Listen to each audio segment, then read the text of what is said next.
1816 es un año de crisis total. Ha empezado la revolución. Ha seguido la guerra. Se han abandonado los campos. Y la salida de Buenos Aires es llamar a un congreso. Había un problema muy serio en las Provincias Unidas. Hay sectores que quieren unas cosas, otros sectores que quieren otras. El riesgo de que Córdoba podía hacer fracasar el Congreso de Tucumán. Era indispensable negociar posiciones entre los pueblos representados. No había más alternativa que o perder o independizarse.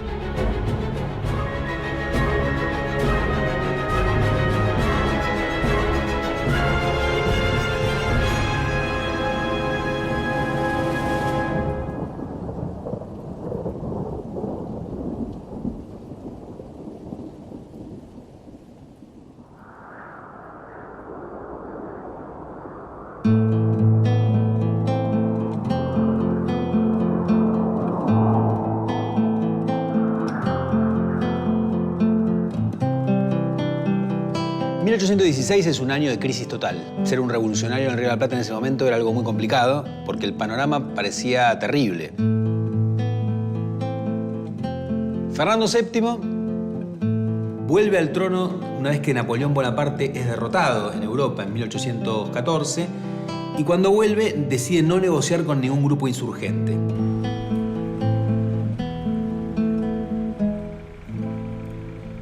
La situación era conflictiva, no solamente para el Río de la Plata ni para el Alto Perú, sino también en Venezuela, en la Gran Colombia.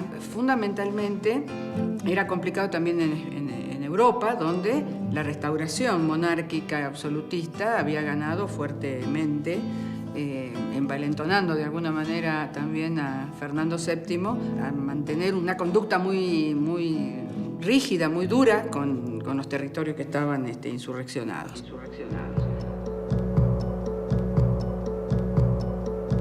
Desde 1814 todo Chile estaba en manos realistas. El Alto Perú había quedado en manos realistas. Perú era el gran baluarte realista en América del Sur. Desde ahí salieron todas las expediciones que vencieron a los revolucionarios varias veces. Y en 1815 viene una expedición que llega a Venezuela, termina de afianzarse la victoria realista y desde ahí pasan a lo que ahora es Colombia, en esa época se llamaba Nueva Granada, que también se convierte en un lugar realista. Con lo cual, para 1816, el único territorio revolucionario que se mantenía en pie era el de las Provincias Unidas del Río de la Plata, divididas a su vez con la Liga de los Pueblos Libres. Dos bloques revolucionarios rivales entre sí, pero que además peleaban contra los realistas. Sabemos que hay un país dividido porque hay un país del litoral y hay un país que tampoco está unido, que es el resto. Nosotros por nuestro lado teníamos Artigas y su influencia, que llegaba casi hasta Córdoba, frente a lo que es nuestro territorio, que ahí te das cuenta cuánto tenía Artigas de poder, porque nuestro territorio, perdido al Alto Perú, era este pedazo.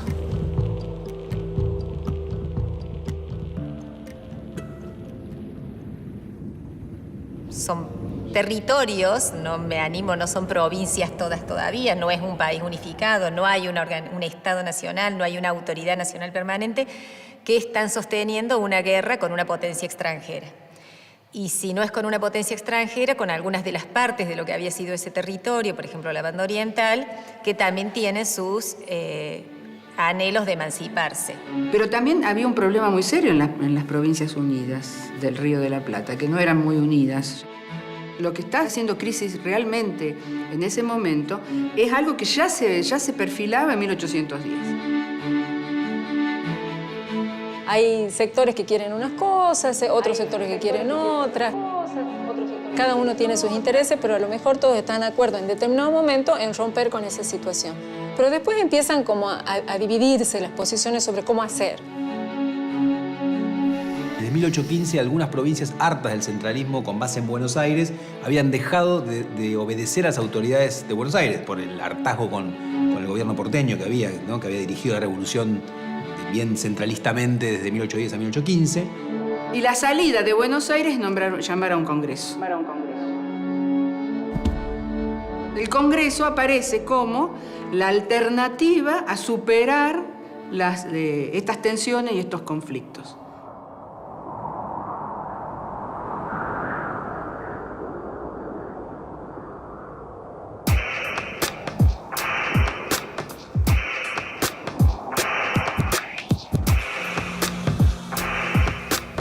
Tucumán hacia 1816 era una ciudad convertida en cuartel, vivía para la guerra.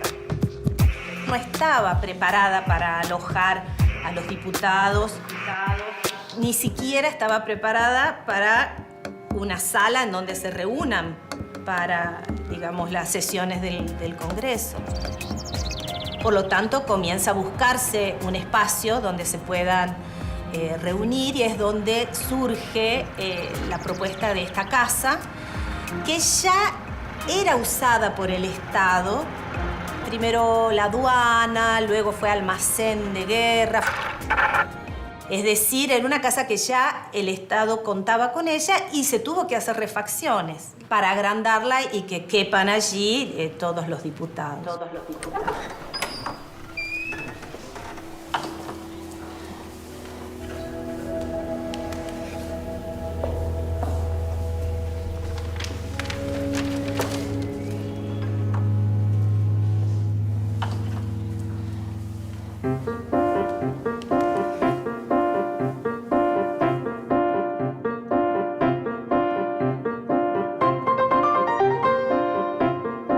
Habitualmente el museo lo que muestra aquí es la mesa original, ¿sí?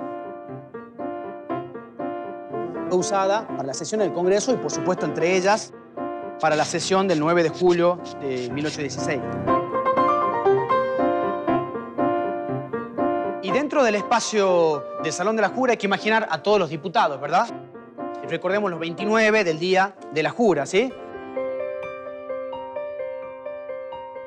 7 diputados por Buenos Aires. Los diputados cuyanos, ¿verdad? De San Juan y de Mendoza. La diputación por Salta. Los diputados por Córdoba. Tucumán, Catamarca y La Rioja. Una diputación fundamental también es la del Alto Perú. Chichas, Potosí. Hay sesiones donde hay gritos, hay sesiones donde hay que imaginar tonadas, gente que habla con distintas tonadas, incluso altoperuana. Gritos y tonadas. Entonces, ese diálogo, que no siempre es sin tensión, va mostrando, como decíamos, un calor y una variedad en cuanto a las posturas. Gritos, tonadas.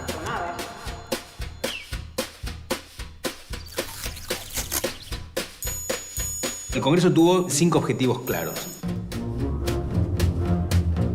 Uno es nombrar una autoridad que todas las provincias unidas obedezcan. Es decir, un director supremo que reconstruya un principio de autoridad. La segunda es declarar la independencia y crear un país nuevo y ya romper los vínculos con España y con el rey de España. La tercera es hacer un plan militar para ganar la guerra. El cuarto punto era reconstruir los principios de orden, de jerarquía, de obediencia, y que además había una gran agitación social. Y el quinto punto fundamental era qué forma de gobierno iba a tener el país que iban a crear. Si iba a ser una república o iba a ser una monarquía.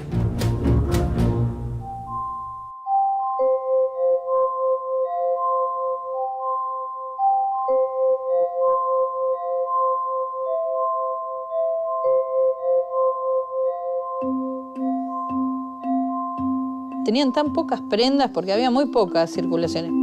Estaban en una situación de guerra con el norte, no llegaban insumos, estaban desabasteciendo, digamos, de las pequeñas industrias locales. La gente tenía muy poco que poner, se usaba mucho y acá todo parece... Era muy costosa la ropa en sí. Es interesante porque aparece como una pluralidad de prendas, ¿no? O sea, aparecen por ahí pantalones, aparecen calzones, aparece la ropa militar, también lo de los religiosos, o sea, la ropa eclesiástica. Y acá que aparece el poncho únicamente como espiando por la ventana. La la gente más joven buscó identificarse con la forma de vestirse más europeizante, reflejando los ideales de la Revolución Francesa. No solo querían ser revolucionarios, sino también parecerlos.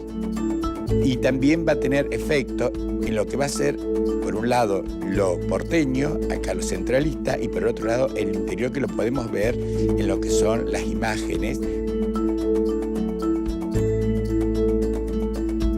Había muy pocos materiales y los reutilizaban. Nosotros diríamos que reciclaban bastante. Y además, esto de que se sentían representados como estamento social por la ropa que tenían, era muy claro. No era fácil salir de la indumentaria diaria, no era como ahora que podemos tener diferentes looks.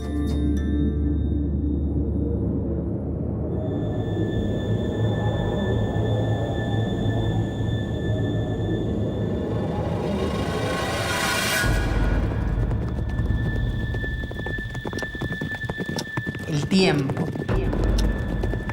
Nosotros, como somos todo rápido ahora, no medimos el tiempo, no medimos las comunicaciones, no medimos las noticias, cuánto tardaba en llegar una noticia al lugar, cuándo se enteraban de las cosas. Es decir, todos los tiempos que cada cosa demoraba, ¿no?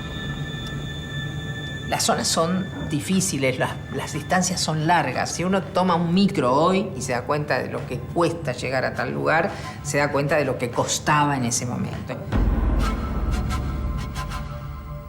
Eran territorios enormes, con muy poca población, donde la relación entre la distancia y el tiempo para cubrir la distancia era tremenda. Para recorrer el trayecto de Buenos Aires a Salta se demoraban 6 meses en carreta, 2 meses o quizás un poco más a caballo.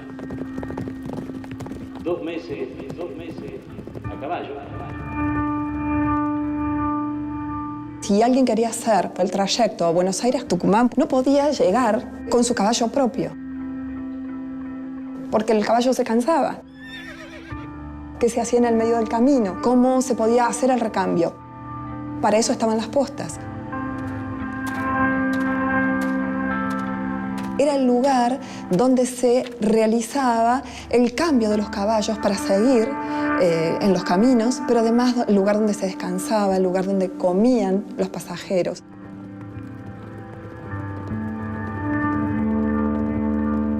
El trayecto desde aquí hasta Tucumán puede llegar un mes y días.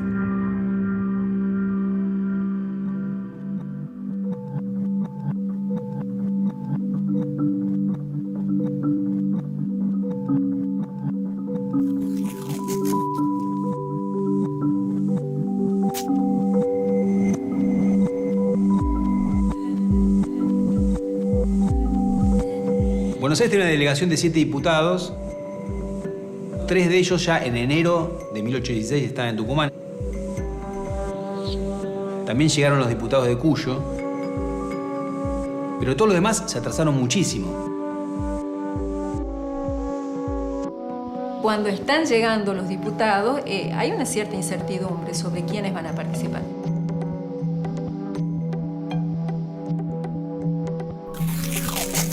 Los diputados esperan. Algunos llegan muy temprano, se aburren. Escriben mucho. Por ahí alguien dice, ¿para qué el Congreso este? ¿Por qué en Tucumán? Y bueno, y hay una serie de cartas muy interesantes para ver cuál es el estado de ánimo de esos congresales, ¿no es cierto?, antes de la independencia.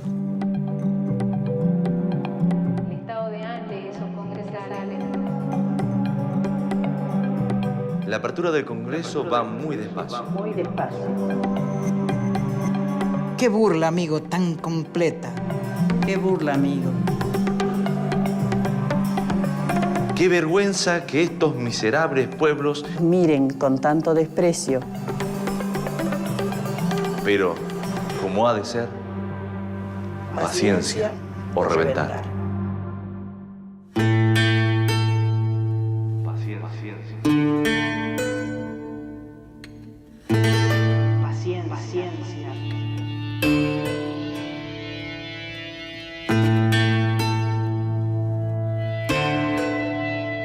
Para Darregueira, el Congreso se tenía que haber hecho en Buenos Aires, le parecía espantoso tener que hacerlo en Tucumán.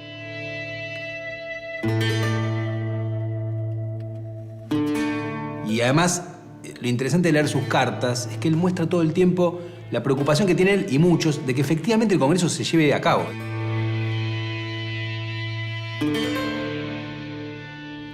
Hasta el mismo marzo en el cual se están por reunir, él cree que hay posibilidad de que no se haga el Congreso. Todo eso Darregueira lo vive de una manera muy dramática, ¿no?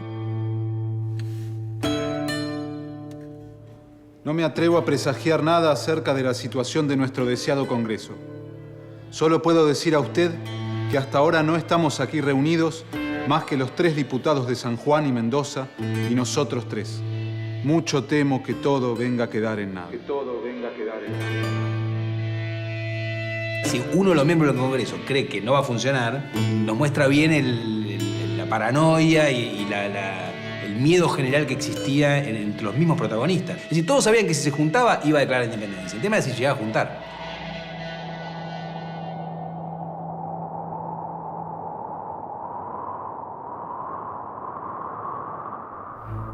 Nadie dudaba que si se juntaba el Congreso iba a haber independencia. El tema es si llegaba a juntar.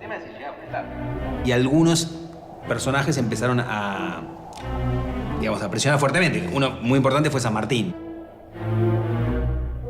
San Martín, que era gobernador de Cuyo, estaba desde 1814 planeando el cruce de los Andes para atacar primero a Chile y después desde Chile llegar al Alto Perú y evitar el plan tradicional de los revolucionarios de 3 expediciones fallidas, que era tratar de llegar a Perú a través del Alto Perú.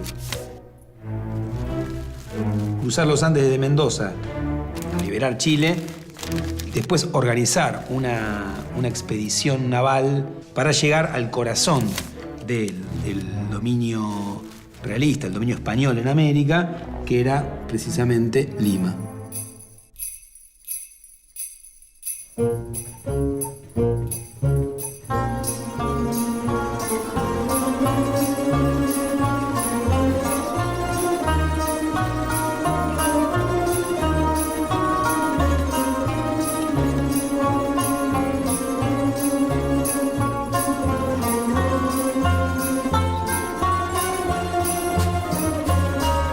Es fundamental la presión que él realiza desde Mendoza para acelerar, para apurar la declaración de la independencia, porque era de alguna manera la llave que él necesitaba para poder lanzar e iniciar su plan libertador de alcance sudamericano. ¿Hasta cuándo van a esperar para declarar la independencia? ¿Qué tiene que pasar? Anímense, las empresas difíciles no son para cobardes, declaren de una vez la independencia porque no podemos estar haciendo una guerra contra aquel contra el que nos decimos vasallos. Nos miran como vasallos y en realidad lo que tenemos que es asumir nuestra propia independencia para poder hacer una guerra contra otro, ¿no? Lo que intenta San Martín que se produzca es que nosotros nos declaremos libres para no ser los insurrectos, a quienes se puede reprimir, sino ser otra cosa con quienes se debe negociar. Esa es la urgencia de San Martín. Y además necesita la carta libre para salir de las fronteras del virreinato.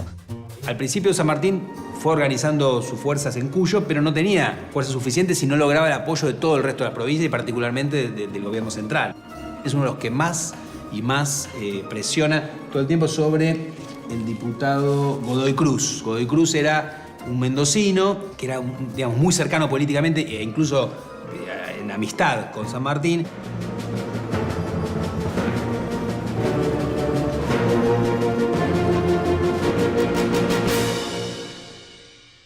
Tienen la palabra los señores diputados por la capital y las provincias. Permítame el señor presidente Laprida que lea una carta que acaba de recibir el colega diputado Godoy Cruz. Seré breve, pues basta con el final. ¿Hasta cuándo esperaremos para declarar nuestra independencia? Es absurdo acuñar monedas, tener pabellón, escudo, marcha y tucarda nacional y con todo eso hacer la guerra al soberano de quien se dice con razón que dependemos. y si tiene riesgo luchar por tal causa, para los hombres de coraje se han hecho estas empresas. ¿De quién es esta carta, señor diputado por Buenos Aires? Del gobernador de Cuyo y jefe del Ejército Libertador, don José de San Martín, señor.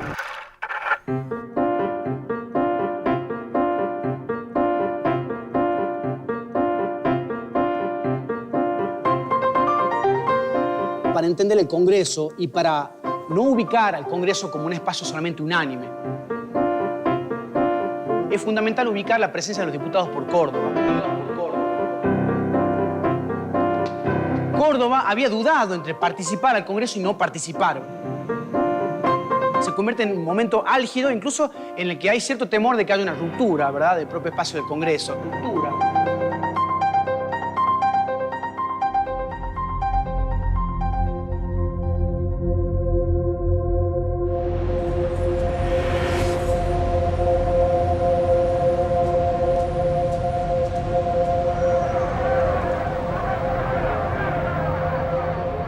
Desde 1810, los gobiernos patrios han sido instalados en Buenos Aires y dominados en general por porteños.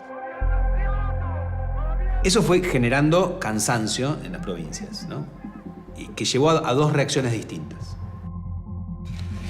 Por un lado, en el litoral directamente a la elaboración de un proyecto político alternativo, que era crear una confederación, donde no hubiera capital, o hubiera una capital muy débil, y las provincias fueran iguales entre sí.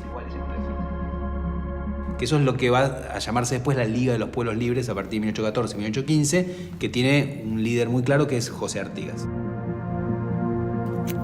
Bueno, Artigas tenía una idea de armar un Estado distinto al que se proponía Buenos Aires. Él no quería un Estado centralista, él quería un Estado federal con autonomías reconocidas. Una de las condiciones de aceptar cualquier tipo de negociación es que Buenos Aires no sea la capital del virreinato. Buenos Aires, por supuesto, no aceptó en lo más mínimo esta opción.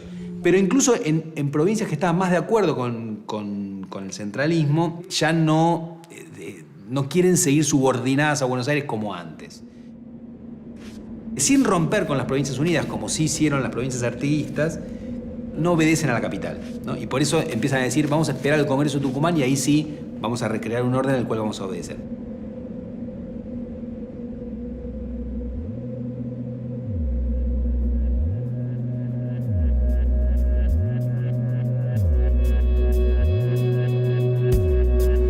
Un sector de la élite cordobesa ve con muy buenos ojos el discurso de Artigas y la protección de Artigas frente a las tensiones que ha creado los gobiernos de Buenos Aires. El discurso de Artigas era muy seductor, digamos así, porque encajaba con una tradición que venía de la época colonial, que era que las ciudades tenían una altísima cuota de autogobierno. La adhesión a Artigas es porque está dando una opción de federalismo o de confederación mucho más amplia y más simpática a los pueblos del interior y a las élites políticas del interior que la que está dando Buenos Aires, que de hecho se llama el gobierno central o el gobierno centralista, y que es parte de este complejo proceso de construcción, ¿no? No podremos hablar de una nación, no hay una nación, hay un virreinato, una unidad política que no ha tenido mucho tiempo de consolidación, que se ha desmembrado y donde las partes están buscando su mejor oportunidad de realización política, económica, social. El riesgo de que Córdoba terminara de decantarse al litoral y unirse a lo que se había formado como la Liga de los Pueblos Libres podía hacer fracasar el Congreso. Parece ser que en algún momento predominarían los que están más afines a Artigas, porque la solución confederal que da Artigas de igualdad entre las partes es mucho más seductora, pero eso es obvio porque Buenos Aires no está proponiendo esa solución de igualdad entre las partes. Entonces, es casi de cajón que a los pueblos del interior eso les va a cerrar más. Por otra parte, Córdoba no puede ya permitirse romper con Buenos Aires porque los circuitos comerciales de los cuales Córdoba vivía se han cortado por el norte y saben que tienen que sí o sí aliarse con Buenos Aires. Están atrapados entonces en esa disyuntiva. Entonces José Javier Díaz decide abandonar el bloque artiguista y volver a las Provincias Unidas, no obedeciendo a Buenos Aires, sino al Congreso de Tucumán. La incorporación de los diputados cordobeses al Congreso permite, junto con los tucumanos, cuyanos y porteños, que finalmente el Congreso exista, ¿no? Además de la participación de los 2 diputados por Tucumán, por Catamarca y por La Rioja, ¿sí? Hay que marcar una diputación fundamental también, que es la del Alto Perú. Es algo llamativo, ¿verdad? Que territorios que después quedan fuera del actual Estado-Nación tienen una participación decisiva en nuestra declaración de la independencia, ¿sí? El juego de la Diputación Alto Peruana es también ambiguo, por momentos cercano al Grupo Central, por momentos más cercano al Grupo Cordobés y a sus propios intereses, por ejemplo, la guerra.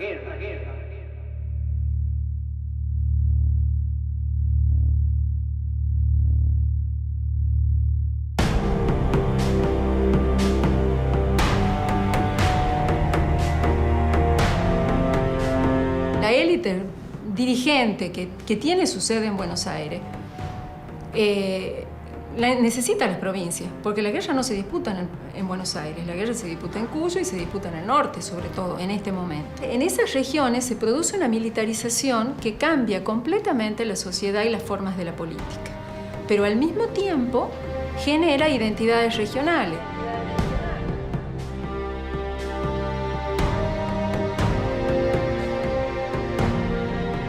La identidad estaba marcada como 3 ideas muy fuertes, ¿no? Que era la patria, que es el lugar en el que naciste, pero no solamente la ciudad en la que naciste, sino también una especie de invocación a la comunidad, ¿no? A la tierra padre, que es lo que significa patria. El rey y Dios, ¿no? O sea, que Dios, patria, rey era lo que se firmaba en los documentos, lo que la gente afirmaba. Lo que va a pasar después de la revolución es que la patria se empieza a enfrentar con el rey, ¿sí? A Dios nadie lo ponía en cuestión. Entonces, ¿qué es esa patria? Depende de quién lo viera. ¡Viva la patria! ¡Viva! ¡Viva la patria! ¡Viva! Lo que sí es importante de la patria, que era el gran aglutinante de la causa, ¿no? La gente, antes de los varones que iban a la lucha, antes de avanzar en una batalla, gritaban ¡viva la patria! Y lo que alguien grita antes de ir a morir, digamos, es algo significativo. Efectivamente, para ellos quería decir mucho, ¿no? No era solamente un grito de acto escolar, implicaba un compromiso con una causa revolucionaria. Bueno, estos serían como los frentes de guerra. El Paraguay, que es lo que en cierto modo primero se pierde. Después toda la conflictividad con Artigas, el frente del litoral, el frente de Cuyo, el frente del Alto Perú, que fue la guerra en el norte. Y bueno, y Tucumán como centro del Congreso tratando de arbitrar y de controlar todos esos territorios. La obsesión de los revolucionarios era controlar el Alto Perú, que era la zona donde estaban las minas de Potosí y además era parte del virreinato del Río de la Plata. Entonces hubo expediciones militares que intentaron ocuparlo o que lo ocuparon durante un tiempo, pero fracasaron, ¿no? La primera fue derrotada en 1811, la segunda, que estaba al mando de Belgrano, fue derrotada en Vilcapugio y Ayohuma, ¿no? en 1813, y en 1815, en el medio de la gran crisis general, se va a lanzar una tercera expedición al mando del general Rondó. Esa expedición de Rondó termina en un fracaso total en la batalla de Sipe-Sipe. La guerra en el Alto Perú es una guerra muy compleja, en donde hay como varias embestidas. En esa última de Sipe-Sipe ya directamente no se vuelve a tener ningún avance sobre el Alto Perú. Y lo que se hace es simplemente tener una guerra defensiva con los recursos locales, y que es lo que hace en principio Güemes. Todo el sistema Güemes es un sistema defensivo. El retorno, digamos, después de la derrota del Alto Perú a Jujuy, va a haber grandes resquemores entre Rondó, que era el general del ejército del poder central, con Martín Miguel de Güemes, que era el gobernador de Salta.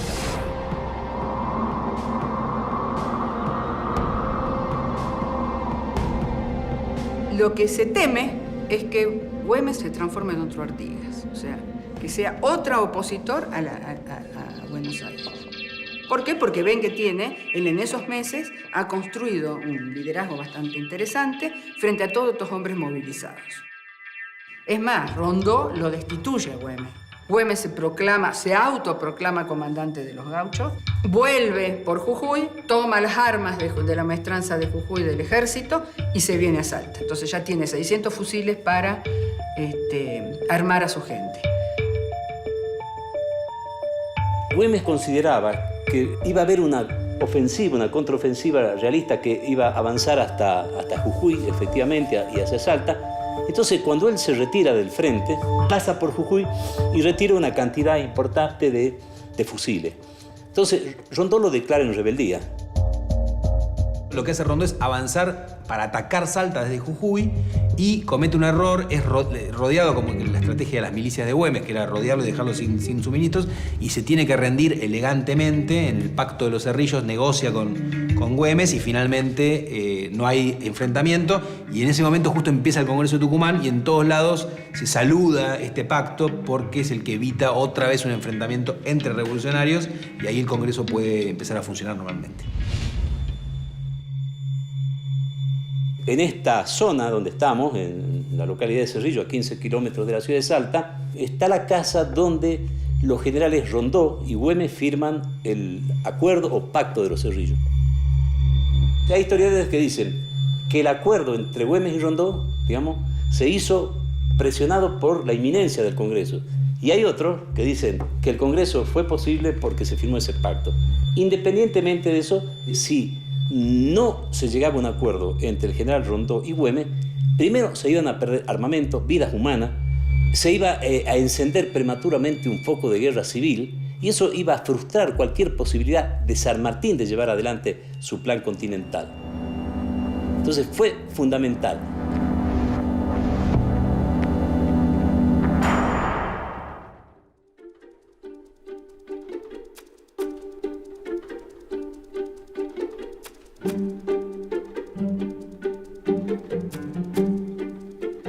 Congreso Soberano de las Provincias Unidas del Río de la Plata.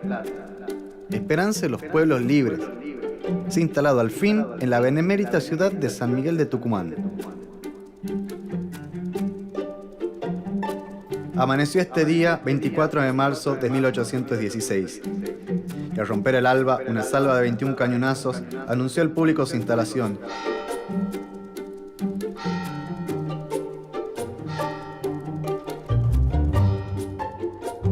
Mirará siempre el soberano Congreso los intereses comunes y particulares de la patria. De esta patria que ya debe ser para todos. Señores diputados, en mi carácter de presidente de este soberano Congreso de las Provincias Unidas de América del Sur, habiéndose agotado la cuestión y habiéndose unificado las diversas mociones propuestas, que en suma no son sino una sola, esta será leída por el secretario don Juan José Paso. Los señores diputados de pie. Lo interesante de 1816, a diferencia de Mayo, es que están todos jugando a la vez, ¿no? Está Belgrano, San Martín, Pueyrredón, Artigas, Andresito, Juan Azurduy, Juan José Paso. Es decir, todos los personajes conocidos, salvo Mariano Moreno que había muerto, están todos en el mismo momento. Ahora, ¿cuál es la diferencia entre 1816 y 1810? Digamos, que el elenco de diputados es bastante moderado a nivel político y por eso empiezan a pensar en hacer una monarquía para lograr un orden interno y ser respetados por la Santa Alianza Europea, ¿sí?, que condenaba a los gobiernos republicanos, en vez de una república como se había pensado entre 1810 y 1815. Hago moción para que desde los primeros momentos en que fuese posible se empiece a discutir la forma de gobierno que debe adoptarse. En una sesión secreta que se hizo el 6 de julio de 1816, había sesiones públicas y sesiones secretas cerradas, Belgrano le dice a los diputados de Tucumán: se acabó en Europa la moda, dice él, de republicarlo todo. Ahora hay que monarquizarlo todo. Si somos una monarquía, nos van a respetar. Y a la vez eso puede mantener el orden interno. Ahora, ¿qué tipo de monarquía quiere? Una monarquía constitucional, no una monarquía absoluta. Una monarquía en la cual gobierna el Congreso. Y cree que lo ideal no es tratar de traer un príncipe europeo, como habían pensado un poco antes, sino un americano. ¿Y quién puede ser un rey americano? En un lugar donde no había reyes locales, un descendiente de los incas. El plan Inca tenía un lado instrumental, ganar el apoyo indígena, y un lado ideológico fuerte que era vamos a una monarquía, pero es una monarquía con un fuerte contenido americano. Se dejó para más adelante si era un régimen monárquico o un régimen de otro tipo, porque era una discusión que dividía las aguas. Pero la búsqueda era de dar las reglas de juego para constituir una nación asentada sobre un sistema institucional que comprenda, que incluya, digamos, a todos los habitantes, como dice el preámbulo de la Constitución Nacional. Señores diputados, ¿queréis que las provincias de la Unión sean una nación libre e independiente de los reyes de España, su metrópoli y de toda otra dominación extranjera? ¡Sí!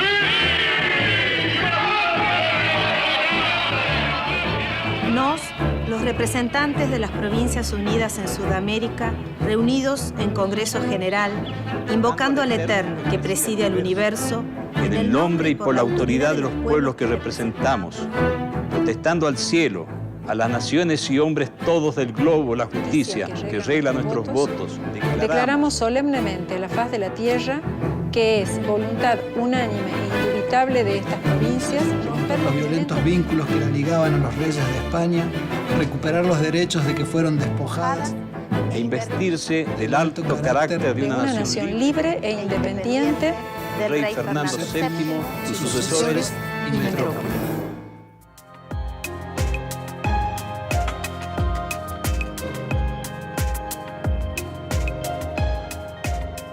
El Congreso se llamaba de las Provincias Unidas del Río de la Plata, el directorio también. Sin embargo, la fórmula que se elige para la declaración es la Declaración de la Independencia de las Provincias Unidas de Sudamérica. La fórmula implica que el horizonte político era difuso, incierto, pero que apuntaba también a toda una campaña político-militar que estaba por detrás, que se orientaba a emancipar toda la América de la dominación española. Eso creo que es como una apuesta, la apuesta de máxima de los congresales, ¿no? Para mostrar que también va a haber un compromiso, que de hecho el Congreso de Tucumán lo tiene con San Martín, para apostar a la independencia del resto de los pueblos o de los luego países de América que estaban aún bajo dominio español.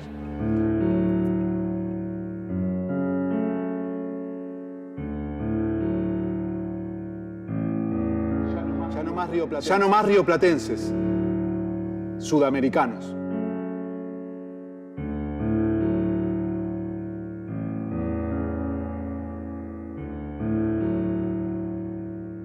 Casualmente, el 9 de julio, San Martín llega a Córdoba con la finalidad de explicar a Pueyrredón, que había sido elegido director supremo de las Provincias Unidas del Río de la Plata, explicar el plan que tenía de atacar a las tropas realistas por la costa del Pacífico del Perú y no por la vía del norte. Y lo que en ese pacto, en ese encuentro, diría yo, más que pacto, lo que surge es que Pueyrredón efectivamente garantiza que va a dar ese apoyo. Hay una nota muy famosa donde le dice: aquí le mando 200 sables, ponchos, frazadas, y no me pida más, porque si me pide más me va a terminar viendo colgado en un palo de Buenos Aires. Porque claro, todo lo que hacía falta para los ejércitos eran elementos que se recaudaban de las poblaciones, de la sociedad, que ya estaba como agotada de ofrecer recursos forzosamente, a veces en empréstitos forzosos, tomas de ganado para mantener los ejércitos revolucionarios.